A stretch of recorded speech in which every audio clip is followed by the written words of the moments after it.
Purihin po ang Panginoon sa buhay mo.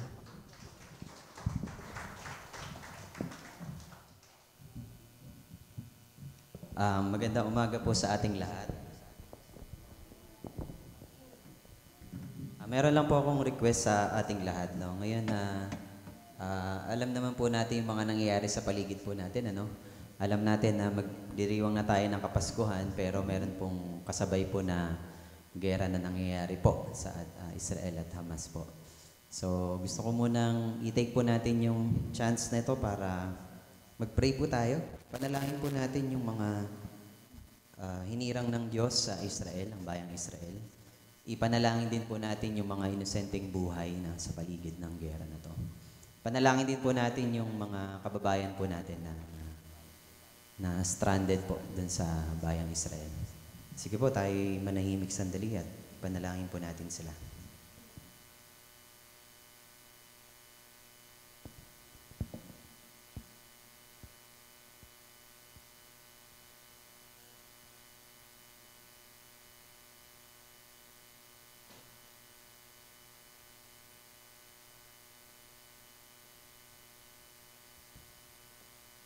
Aming Amang Diyos na nasa langit, salamat po sa pagkakataon na kami po ay nagpapakumbaba sa iyong harapan upang ipanalangin po ang mga hinirang mo sa bansang Israel, sa bayang Israel. Ang mismong bayang ito, Panginoon, na pinili mo. Maging ang mga inosenteng buhay na nasa gitna ng gera na ito, ay pinapanalangin po namin ang kaligtasan at kapayapaan na matigil na po, Panginoon, ang digmaan. Panalangin din po namin yung mga kababayan din po namin na stranded sa lugar na iyon at sa mga ibang mga lahi, Panginoon, na naandun. Panalangin po namin ang kaligtasan po nila at masumpungan nawa nila ang mensahe, Panginoon, ng kaligtasan na gagaling po sa inyo. At ikaw po ang maluwalhati sa lahat ng mga bagay na ito at matigil nawa, Panginoon, ang karahasan na ito. Lord, salamat po. Sa aming pong pagtitipon sa umagang ito, pakikinig na yung mga salita, pagkalooban nawa kami ng karunungan ng gagaling po sa inyo. Ang iyong banal na Espiritu, siya ang magpaunawa po sa amin ng bawat talata na aming mapapakinggan at mababasa sa umagang ito. Ihandaan niyo po, Panginoon, ang buhay namin sa pagtanggap ng katotohanan at sa pag-apply nito sa aming mga buhay. Lord, tinataas namin ang lahat ng ito sa iyong pangalan, sa pangalan ng Panginoon Jesucristo. Tayo magsabi na amen. Bismillah po.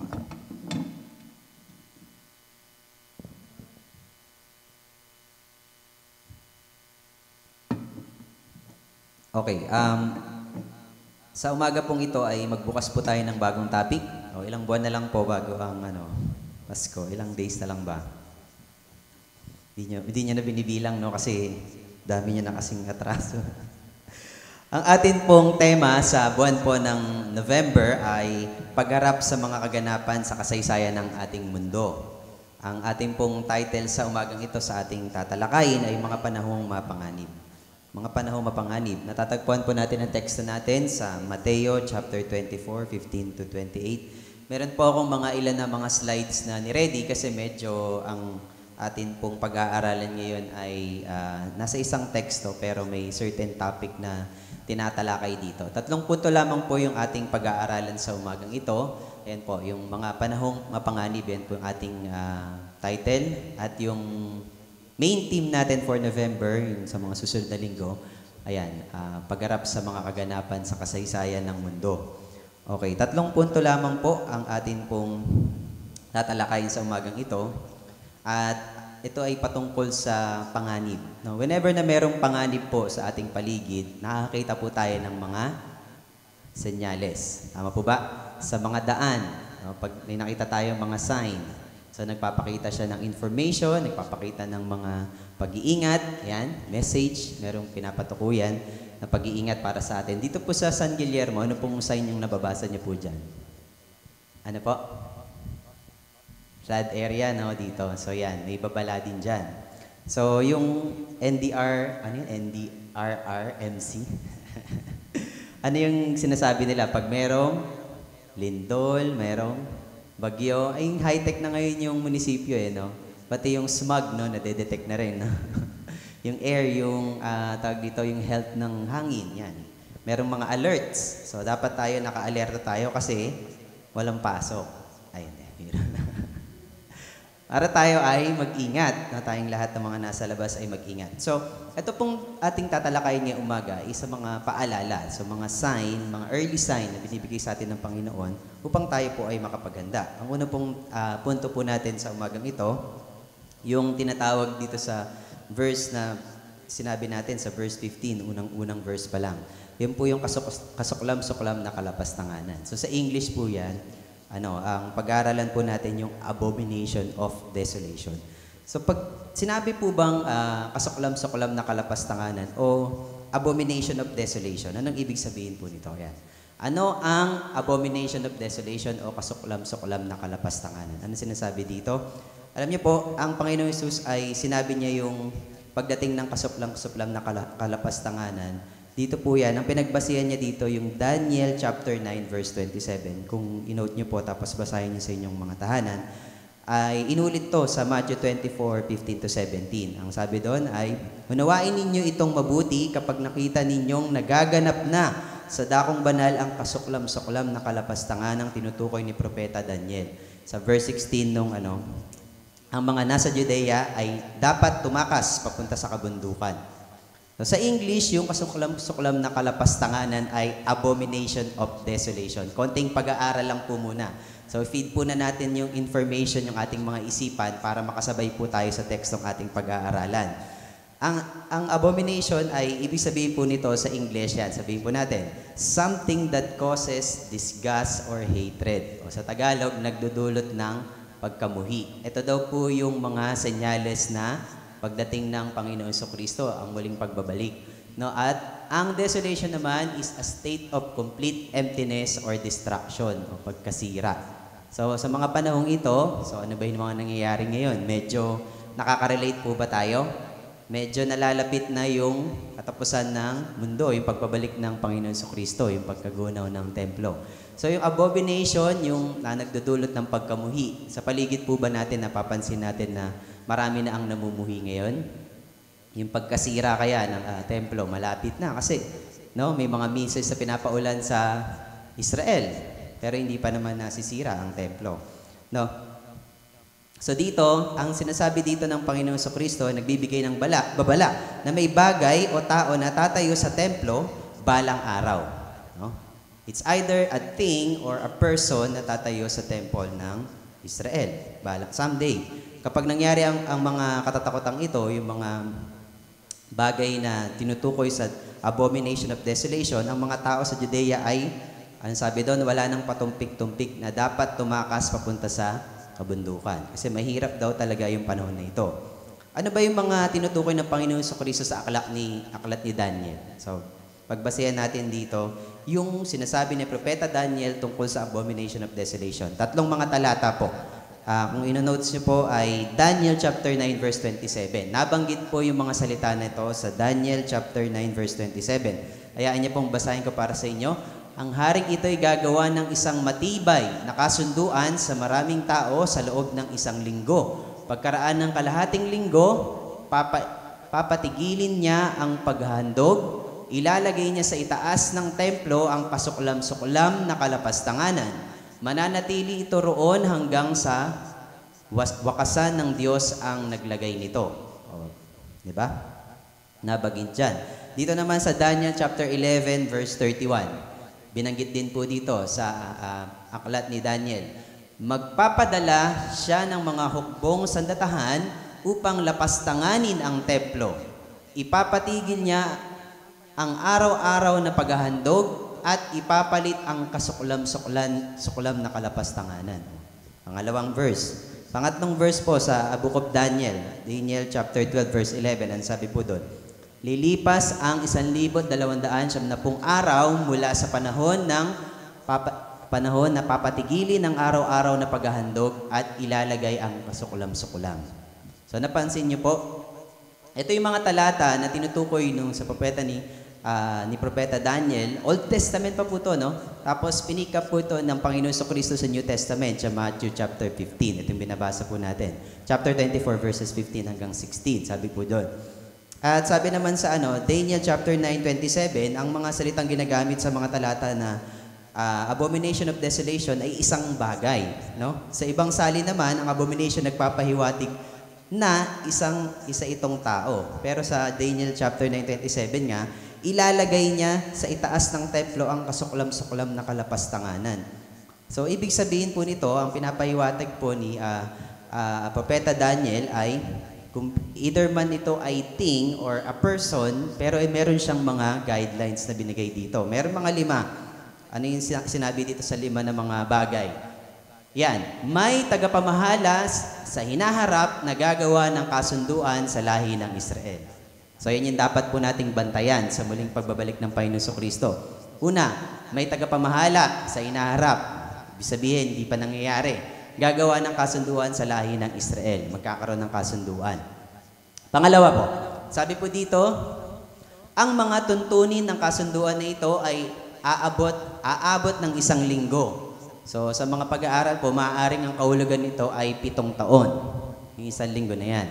Pangatlong bagay na mangyayari. Sa kalagitnaan ng mga panahong ito, ang tagapamahala ay magtitipon ng kanyang mga kawal at tatapusin ang pagbibigay ng alay at handog sa templo. So, papatigilin daw po yung pag-aayin sa templo. Pang-apat po, sa panahong ito ay ang tagapamahala ay lalapastanganin ang templo. Lalapastanganin ang templo, maglalagay ng kalapastanganan ng mga bagay. Panglima, panghuli to. Ang kalapastanganan ng templo ay magpapatuloy hanggang sa araw ng paghuhukom. Ang tagpo ng tagapamahala at ng kanyang mga tagasunod o kawal matapos ang 1,290 na mga araw o 3.5 years and 1 month. So, yun yung sinasabi dito. Ito po yung mga dapat nating bantayan o yung sinasabi ni Propeta Daniel na mangyayari sa araw ng abomination of desolation. So, nakakatakot po na mangyari itong mga bagay nito sapagkat imagine niyo yung templo ay nilagyan ng mga kasuklam-suklam na mga bagay. Imbes na para sa Panginoon yung nilagay doon sa templo na yon, ay mga bagay na kasuklam-suklam. Ano ba yung mga bagay na kasuklam-suklam? Yung mga bagay na hindi accepted ng salita ng Panginoon ay yun na yung ginagawa. No, nakakapansin na po ba kayo nung yung church ni Satanas po? O imagine niyo yun yung i-apply sa temple. Tapos accepted na rin kung ano-ano yung mga kasalanan sa loob ng templo. Imagine that. Papalitan yung kabanalan ng kasalanan.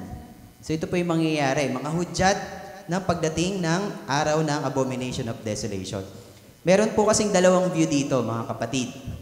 Sige, pakita natin. Yung preterist view at saka yung futurist view. Sabi dun sa preterist view, nangyari na daw ito sa panahon ni, ang pangalan po nito ay si Antiochus Epiphanes. Isa siyang Greek ruler sa templo noong 167 BC. Sabi daw ng mga preterists, nangyari na yung mga ilan dun sa mga 5 tinutukoy ni Propeta Daniel. Pero sabi naman dito sa futurist view, kunin natin yung sa futurist view dito, mga kapatid. Tinitignan nito ang hulang abomination of desolation ay nananatiling sa hinaharap pa. Sa ating pagtingin dito, ang Panginoong Hesus ay pinapatukuyan ang Antikristo. So narinig niyo na po ba yung salitang Antichrist? So dadating Antikristo na sa huling panahon ay magtatatag ng tipan o kasunduan sa Israel sa loob ng 7 taon. At sisirain ito sa pamamagitan ng paggawa ni Antiochus Epiphanes, isang Greek ruler sa templo noong 167 BC, ang kalapastanganan ng mga bagay na tinutukoy ng Panginoon Kristo na the abomination of desolation ay maaaring image of the beast na ang kanang kamay ng Antikristo. O maaari daw ito yung image of the beast na pinapatukuyan. Ito ay isang kanang kamay ng Antikristong darating. Ang mga huwad na mga propeta ay mag-uutos nito at sila ay magpupuri dito. Imagine that, instead na ang Panginoon Kristo ang pupurihin ay ang Antikristo. Ganyan yung mangyayari sa mga panahon na ito. Nagising pa po ba tayo? Tinatakot ka po ba kayo? Kasi November ngayon eh. Biro lang. So instead na maghari ang takot, punuin natin yung ating pag-iisip at damdamin ng katotohanan na mangyayari sa hinaharap. Nililibang tayo ng mundong ito pero meron totoong kailangan nating bigyan ng pansin. Amen po ba? Sabi sa Revelation 13:14, Nalinlang, nalinlang niya ang lahat ng tao sa lupa sa pamamagitan ng mga kababalaghang kanyang ginawa sa harapan ng unang halimaw. Nahikayat niya ang mga taong gumawa ng isang larawan ng unang halimaw na sugatan ng taba, ngunit muling gumaling. Ayan yun. Matthew 24 verse 15. Pinag-aaralan natin dito ngayon ay sa hinaharap dahil ang templo sa Jerusalem ay dapat na muling itayo bago pa magsimula ang tribulation o kapagitan. So kailangan muling itayo yung templo bago pa magsimula ang lahat ng mga bagay na ito. So hindi pa nare-rebuild yung templo. Amen po ba? Okay. So, okay na po ba kayo dun sa mga information na finid natin? Nakasabay po ba tayo? Nasagot po ba natin kung ano yung abomination of desolation? Yung kasuklam-suklam na kalapastanganan. So, na-imagine na po natin yung horror, yung terror na mangyayari. Diba? Mayroong mga babala sa mga pangyayaring ito para sa atin. Dapat po tayong maganda. Ano ngayon sa atin na alam natin yung kasuklam-suklam na kalapastanganan? Ano yung ating mga gagawin na paghahanda? So, point number 2 po natin, ang paghahanda ng mga hinirang. Verse 20 to 26, anong sabi po dito? Okay, muli po nating balikan, verses 20 to 26. Ang sinasabi dito sa verse 20, ipanalangin ninyo na ang inyong pagtakas ay huwag mapataon sa taglamig o sa araw ng pamamahinga. Sapagkat sa panahong iyon, ang mga tao ay magdaranas ng matinding kapighatiang hindi pa nararanasan mula ng likain ang sanlibutan hanggang sa ngayon at hindi na mararanasan pa kailan. Sa katunayan, kung hindi paikikliin ng Diyos ang panahong iyon, walang taong maliligtas. Ngunit alang-alang sa mga hinirang ng Diyos, paikikliin ang panahong iyon. Kung may magsasabi sa inyo, narito ang Kristo, o naroon siya, huwag kayong maniniwala. Sapagkat may lilitaw na mga huwad na Mesiyas at mga huwad na propeta, magpapakita sila ng mga kamanghamangang himala at mga kababalaghan upang iligaw ang marami kahit na ang mga hinirang ng Diyos. Tandaan ninyo, ipinagpauna ko na. Kunang sabihin ito upang kayo'y makapaghanda. Kaya't kung sabihin nila sa inyo, naroon siya sa ilang, huwag kayong pumunta roon. Kung sabihin naman nilang, naroon siya sa silid, huwag kayong maniniwala. Ito yung mga paghahandang dapat nating gawin, mga kapatid. Tayo po ay dapat gising sa mga panahong ito. Tayo po ay merong dapat na discernment. Sabay-sabay nga natin sabihin, discernment. Diba? Nade-discern po natin. Anong sabi po dito ng Panginoon, no? Ang Panginoon sa Kristo mismo ang nagsasalita ng mga bagay nito, by the way. Ang sabi, sa paghahanda po natin, dapat po tayo manalangin. Manalangin. Sino po dito po ang nagpe-pray? Mag-pray. No? Magpe-pray daw po tayo. Yung mga naituturo po sa atin, more on, Panginoon, sinasabi na natin ito last week. Panginoon, no, yung mga bagay na pang sa atin. Pero tinuturuan tayo ng Panginoong Hesukristo mismo, nagsasabi nito sa mga huling araw. Ipanalangin po natin yung safety ng bawat isa po sa atin. Hindi lang safety physically, yung safety ng ating mga spiritual na buhay. Amen po ba? Pangalawang bagay po, ang dapat pong sabihin dito, ang dapat po natin gawin sa paghahanda natin, sabihin natin number 2, 1, 2, 3, go. Magpuri. Magpuri, bakit? Sapagkat, anong sabi dito?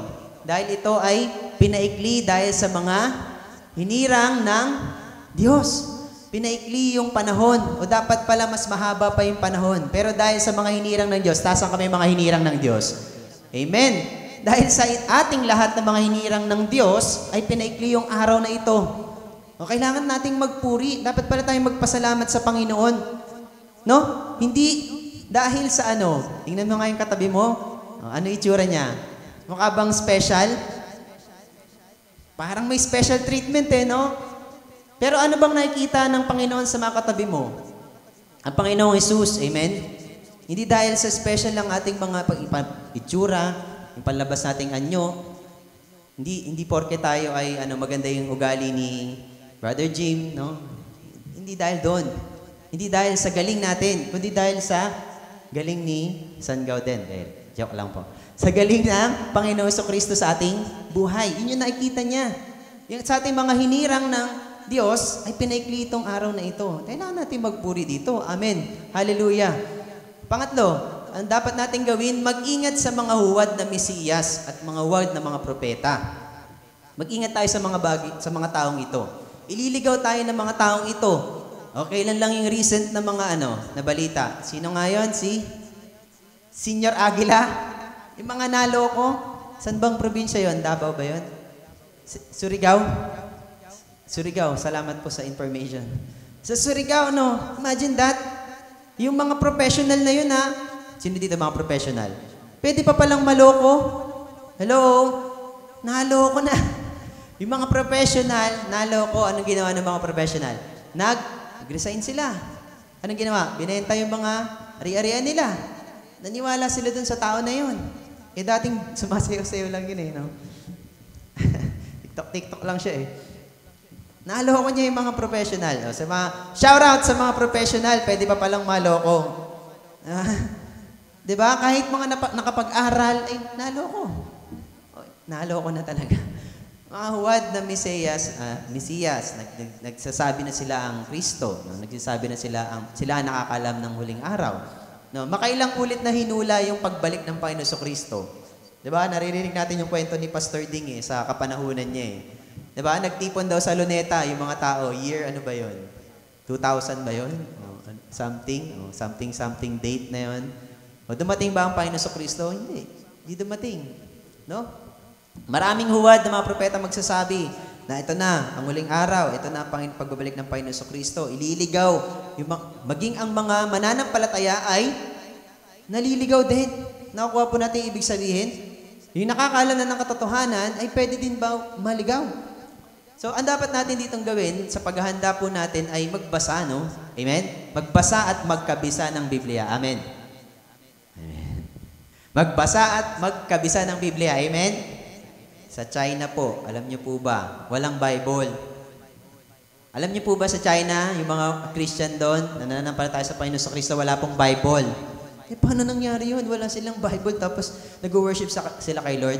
Bawat member may assignment ng isang page ng Bible. Amen? Imagine that. Itong page 1 sa'yo, kabisaduhin mo ito kapatid, page 2 sa'yo. Para pag nagtipon tayo, pag pinikap natin kung anong verse yung gagamitin, kabisado natin yung Bible. Amen? Napaka-privilege po natin dito sa bansang Pilipinas. Iniintindihan po ba natin, mga kapatid? Tayo po ay may kalayaang magpuri sa Panginoon. Wala pong pumipigil sa atin. Amen? Wala. And yet, sino ang pumipigil po sa atin para hindi po tayo magbasa at magkabisa ng Biblia? Sino po? Sinisisi nyo na naman si Satanas Lagi nyo na lang sinisisi si Satanas. Di ba? Pero binigyan tayo ng Holy Spirit. Amen? Bakit? Si Satanas ba yung nagkokontrol sa inyo? Ako kasi hindi na Yung mga nakakunawa sa Panginoong Kristo, hindi na si Satanas nagkokontrol ng buhay mo. Amen? Ang banal na spirito. Amen? O kaya huwag masyadong magsisi sa blame shifter pa-main character Joke lang. Yung Holy Spirit, di ba? Kasi binibigyan tayo ng sabi niya natin, self-control. Ano ibig sabihin ng self-control? Discipline. Sabay-sabay natin sabihin, discipline. Disiplinado. Amen? Oo, disiplinado. Grabe. We are really privileged. Sino dito may Bible? Yung physical Bible, meron. Sino dito merong yung sa Bible app, meron. Ang dami ng version yan. So, tingnan nyo nga yung recently used app nyo dun sa settings ng cellphone nyo. Ano yung pinakamadaming oras? Alam niyo po ba na may statistics po yan? Check nyo yung settings, tapos yung usage na apps. Tingnan nyo yung pinakamaraming oras na nag-google nyo. Tingnan nyo. Mamaya pag uwi nyo, bawal na gamitin, sabi nung presider. Diba? Uwi kayo sa bahay, mamaya tingnan nyo yung settings, tapos yung usage. App usage. Tingnan nyo kung ilang percent ng oras nyo ang nag-google. Anong application yung pinakamarami? Hindi. Sumagot na. Hindi pa binubuksan, alam na Diba? Ano yung pinaka-mababa app na oras na gamit natin? Diba? Yun. Dapat yung Bible nandun sa yun. Amen. Amen. Thank you, Lord. So, dapat tayong magkabisa. Maging seryoso tayo, mga kapatid. Gusto talaga natin, medyo talaga lighted up yung mood Pero, magseryoso tayo, mga kapatid. Madami nang naloko dahil hindi alam ang Biblia. No? Kaya dapat tayo magbasa, magkilat-kilatisin po natin kung ano yung aral na ating tinatalakay. Tayo po yung magkabisado rin. Ngayon, ano yung pag-asa natin? Naku, nakakatakot pala yung mga mangyayari sa hinaharap. Naku, ang dami palang dapat gawin. Ang daming dapat palang i-consider. No? Mag-pray, mag-worship, magbasa ng Bible. Basically, yung mga spiritual discipline dapat naka-in place sa buhay natin. Pero ano ba yung pag-asa natin dito sa hinaharap? Sa pangatlong punto po natin, ang muling pagdating ng Panginoon sa Kristo. Sabi po dito sa verses 27 hanggang 28, hayaan niyo pong basahin ko po muli sa ating lahat. Sapagkat darating ang anak ng tao na parang kidlat na gumuguhit mula sa silangan hanggang sa kanluran, kung saan may bangkay, doon nagkakatipon ang mga buwitre. So ano yung ibig sabihin po nito, mga kapatid? Na ang pagdating po ng Panginoon sa Kristo ay tiyak. Amen po. Tayo po ng mga anak ng mga hinirang ng Diyos. Kumpletuhin po natin yung gospel na sinasabi po natin whenever na nag-share tayo. Di ba? Medyo nalilin doon sa favorable doon sa sineshare natin ng gospel. Lagi natin sinasabi, mahal na mahal ka ng Diyos. No? Talagang iniwan niya yung 99 para maligtas ka lang. Diba? Narinig natin yung mga salita na yun eh. Importante ka sa Diyos. Mahal na mahal ka ng Diyos. Aba, teka muna, parang nasisentro na sa sarili ko yung pag-share ng gospel. Tama ba yun o mali? Hindi na natin alam. Mali, mga kapatid, no? Hindi lang yun. Sabihin natin yung kabuuan ng ebanghelyo ng Diyos. Amen? Diba? Na ang Diyos namatay dahil sa ating mga kasalanan. Diba? Ngayon, siya ay namatay at siya ay nilibing. At nung siya ay nilabing, siya ay muling nabuhay sa ikatlong araw. Tapos, nung nabuhay siya, nag-stay ba siya dito sa lupa? Nag-stay siya, no? Ilan? 40 days, no? Tapos umakyat yung Panginoon sa Kristo. Umakyat sa langit, no? At umupo sa kanan ng Diyos sa mga makapangyarihan sa lahat. Tapos, siya ay muling darating. Amen? Darating muli ang Panginoon. Sabihin mo sa katabi mo, darating ulit si Lord. Mag-ingat ka, hindi natin alam kung kailan. Pero may mga signs, no? Ang pagdating ng Panginoon sa Kristo ay malalaman ng buong mundo. Amen? Naniniwala tayo, nananampalataya tayo dyan. Hindi po ito sikreto sa pangyayaring ito. Ang pangyayari ng muling pagbabalik ng Panginoon sa Kristo ay malalaman ng buong mundo. Walang tao na hindi makakaalam na dumating na ang Panginoon sa Kristo.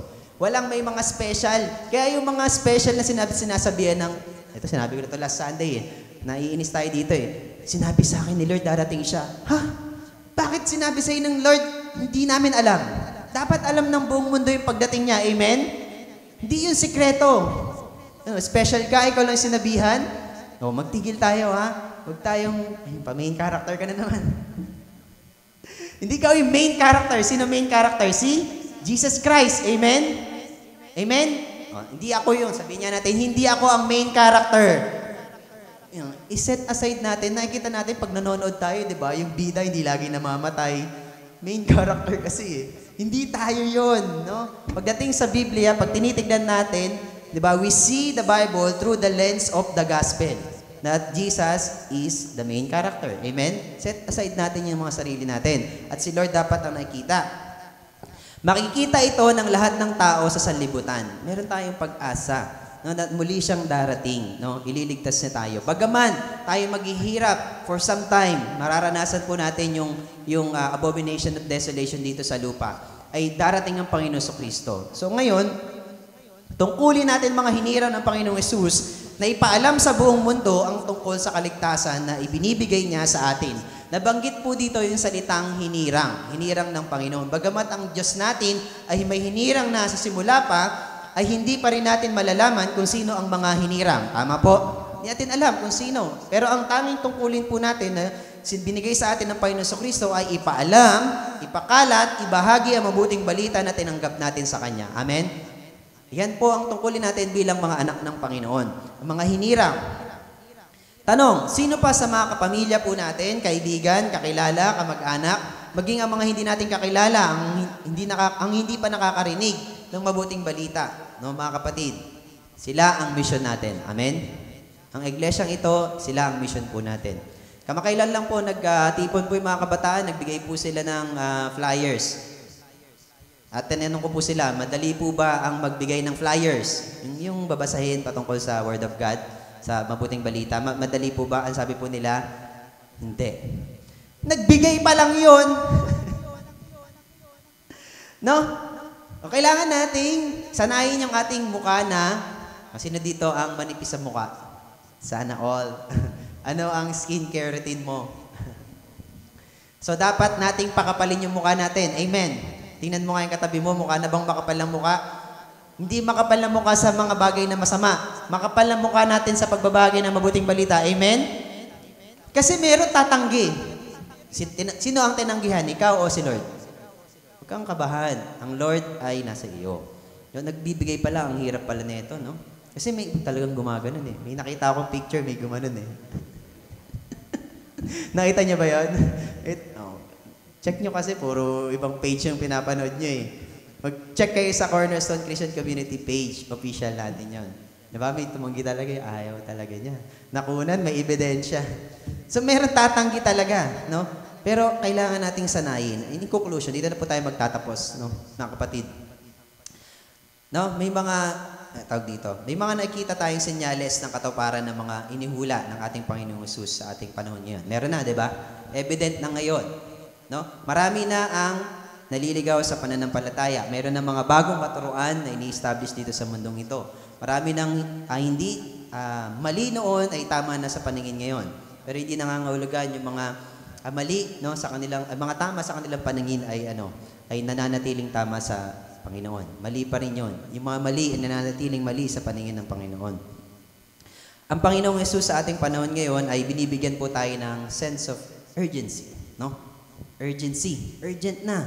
Idadating ng Panginoon sa Kristo. Ano pa bang ginagawa ng kawal ng Panginoon?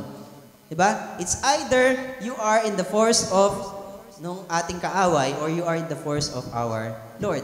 No? Sa Panginoon tayo. At binibigyan tayo ng paalala na maging alerto tayo. Be alert.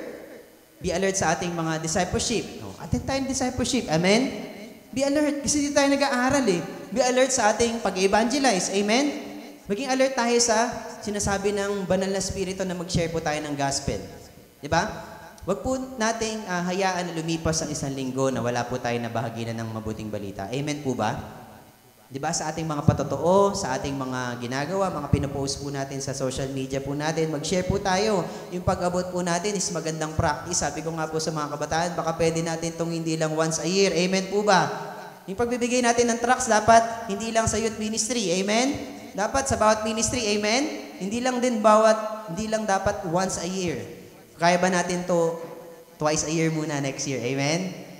Di kaya once per quarter, amen? Kailangan natin magsanay, no? Darating na ang panahon na darating na ang Panginoon sa Kristo. Maraming mapapahamak. Mga kapatid, ito yung totoong mangyayari. Marami talagang mapapahamak. Now, kung meron pa po sa ating mga kamag-anak, mga hindi pa nakakilala sa Panginoon, hahatulang ng Diyos ang lahat ng pumanig sa kasuklam-suklam na kalapastanganan sa Kanyang pangalan. Kung hindi tayo sa Diyos, ay sa kaaway tayo. Walang gitna, mga kapatid. Walang in-between. No? Kung tayo ay sa Diyos tayo. Amen po? 100% sa Diyos tayo. Wala nang murungan. Darating yung panahon, tutuksuin tayo ng kaaway. Papipiliin tayo. Sa Diyos ba tayo o sa kaaway tayo? Sa Antikristo? Sa Panginoon Jesucristo tayo. Sa panig ba tayo ng buhay o sa kamatayan? No? We need to double time our spiritual discipline. No? Not through our works, hindi sa ating mga gawa, na nagmamalaki tayo, but in all dependency, maging dependent po tayo sa ginawa ng Panginoon Jesucristo. In the works of Christ. Amen po? Sa ginawa lamang ng Panginoon Jesucristo tayo magdepende. Amen? Mga bagay na to, 3 bagay, sinasabi sa atin ng Panginoon sa Kristo na darating ang kasuklam-suklam na kalapastanganan. The abomination of desolation, ang pagdating ng Antikristo, darating po siya. Kailangan nating maghanda, pangalawang bagay, bilang mga anak ng Diyos, mga hinirang ng Panginoon. Marami tayong responsibilidad na dapat nating gawin, pero meron po tayong pag-asa. Darating muli ang Panginoon sa Kristo. We have hope. Amen po ba? With that, tayo po ay pumikit at sa daling manalangin po, tayo po ay magwakas na po sa atin pong pag-aaral. Diyos Ama namin na nasa langit, marami pong salamat sa mga paalala niyo po na binigay mo po sa amin sa araw na ito. Ang panalangin po namin na sa pagdating ng kasuklam-suklam na kalapastanganan ay maging handa ang mga hinirang ng Diyos, na hinirang mo dito sa Cornerstone Christian Community. Lord, we pray na sa aming mga buhay din, Panginoon, ay manatili ang pag-asa na bagamat darating ang araw na ito na marami ang mapapahamak, ay meron kaming pag-asa na nanggagaling po sa inyo na ikaw ay muling darating. Bigyan niyo po kami ng awareness, ng alertness, ng urgency to share the Word of God. Patuloy, Panginoon, lalong-lalo na sa mga hindi pa nakakilala po sa inyo, upang hindi sila makaranas ng mga bagay na ito sa hinaharap na magdudulot sa kanila ng kamatayan. Panginoon, give us the heart, the passion for the lost. Knowing, Panginoon, na ikaw po ang tagapagligtas po nila. Tulungan niyo po na i-set aside ang aming mga sarili at ikaw po maghari upang magawa po namin ang aming mga tungkulin bilang mga hinirang mo. Nagpupuri po kami sapagkat meron kaming pag-asa at meron kang biyaya na pinaikli mo at papaikliin mo ang araw na ito ng paghihirap upang kami, Panginoon, ay makasama mo, O God, sa iyong kaharian. Salamat po sa umagang ito, Panginoon, ay kami ay maging vessel, Panginoon, maging daluyan kami ng iyong mga salita sa mga tao, Panginoon, di pa nakakilala sa iyo. Ito po, Panginoon, na aming panalangin sa pangalan ni Kristo Jesus. Amen.